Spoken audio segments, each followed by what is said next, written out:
आज का प्रवास मुख्य रूप से ऑपरेशन सिंदूर और भारतीय सेना के साहस, हमारे देश के प्रधानमंत्री के शानदार सूझबूझ भरे ऐतिहासिक कदम और घुटनों के बल पर चलता पाकिस्तान, इन सब बातों को लेकर पूरे देश के अंदर 140 करोड़ देशवासियों का सीना गर्व से फूला हुआ है। पहली बार पाकिस्तान की सरहद से 120 किलोमीटर से लेकर 170 किलोमीटर दूर जाकर उन 9 आतंकवादी ठिकानों को नष्ट नबूद किया गया है। 100 से ज्यादा दुर्दांत आतंकवादी मारे गए। उनकी सरपरस्ती करने वाले 40 पाक सैनिक मारे गए। पाकिस्तान इस 3 दिन के युद्ध में पाकिस्तान का 20% ज्यादा एयरबेस समाप्त हो गया। और इन सब के बीच में जो वाटर स्ट्राइक किया है मोदी जी ने, सिंधु घाटी समझौता जो 1960 का था, जिसको हम इंडस वाटर ट्रीटी कहते हैं, प्रधानमंत्री तत्कालीन नेहरू जी और पाकिस्तान के प्रधानमंत्री अयूब खान के बीच में हुआ था। उस समय कुल 135 MF पानी पाकिस्तान को दिया गया था और ये चिनाब, झेलम और सिंधु नदी का पानी था। रावी व सतलुज का सिर्फ 33 MF पानी हिंदुस्तान के हिस्से में आया था। ये इस समझौते के स्थगित होने से जहां पाकिस्तान की आर्थिक कमर टूटेगी, क्योंकि 80% पानी पर पाकिस्तान के कमांड एरिया के अंदर बड़ी संख्या के अंदर खेती हो रही थी। वहीं जब ये पानी रुकेगा तो इस पानी का सबसे पहला फायदा अगर किसी को होगा तो राजस्थान को होगा, गुजरात को होगा, पंजाब को होगा।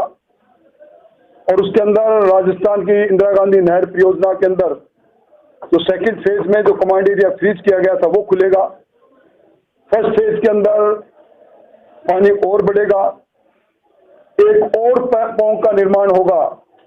मैं समझता हूं कि ये सरहदी इलाका जो कई बार इस युद्ध के अंदर 65-71 के अंदर यहाँ परेशानियां इन्होंने कुछ रही, पर इस बार यहाँ के जज्बे को देखते हुए पार्टी ने भी सभी कार्यकर्ताओं को धन्यवाद देने के लिए हम लोगों को भेजा है। वहीं ये वाटर स्ट्राइक हमारे राजस्थान में इन 10 जिलों में जहां इंदिरा गांधी परियोजना का पानी जाता, वहां की तस्वीर और तकदीर को बदल देगा। हमारे संविधान के अंदर जो हमारे फंडामेंटल राइट है, उसके साथ हमारे मूल कर्तव्य भी है जो आर्टिकल 51 में जिनको उद्धृत किया गया है, उसके अनुसार हम अपने नागरिक कर्तव्य के निर्वहन के लिए, क्योंकि 1070 किलोमीटर सीमा लगती है, यहाँ तिरंगा यात्रा के माध्यम से इस हम सेना के साथ, हम ऑपरेशन सिंदूर राष्ट्र के साथ है। इन बातों को लेकर प्रत्येक संभाग मुख्यालय पर 16 से लेकर 16-17 मई को और प्रत्येक जिला मुख्यालय में पूरे राजस्थान में 17 से 25 मई तक तिरंगा यात्रा निकलेगी और प्रत्येक विधानसभा में 25 से 31 मई तक तिरंगा यात्रा निकलेगी। यात्रा किसी पार्टी की नहीं, किसी दल की नहीं, भारतीय जनता पार्टी का ना झंडा होगा, ना डंडा होगा, ना नारे होंगे। इसमें आम व्यक्ति सेना के हौसले को बुलंद करने के लिए, राष्ट्रवाद के भाव के उसके मन में जागृत हो, इसलिए यात्रा निकाली जा रही है। इसी यात्रा के निमित्त सब जगह प्रवास का कार्यक्रम चल रहा है। आज यहाँ कार्यशाला हुई है और सबसे बड़ी प्रसन्नता की बात यह है कि इस पूरे युद्ध में हिंदुस्तान की सेना का दम्य साहस को और जिस प्रकार पाकिस्तान के चेहरे से आतंकवाद का नकाब खींचने का काम इस बार हुआ है, दुनिया की नजरों में उसका असली चेहरा आया है। सब कार्यकर्ता उत्साहित और उल्लासित है। मोटे तौर पर मुझे कुछ यही मोटी मोटी बातें आपको कहनी। देखिए, ये दुर्भाग्य की बात है,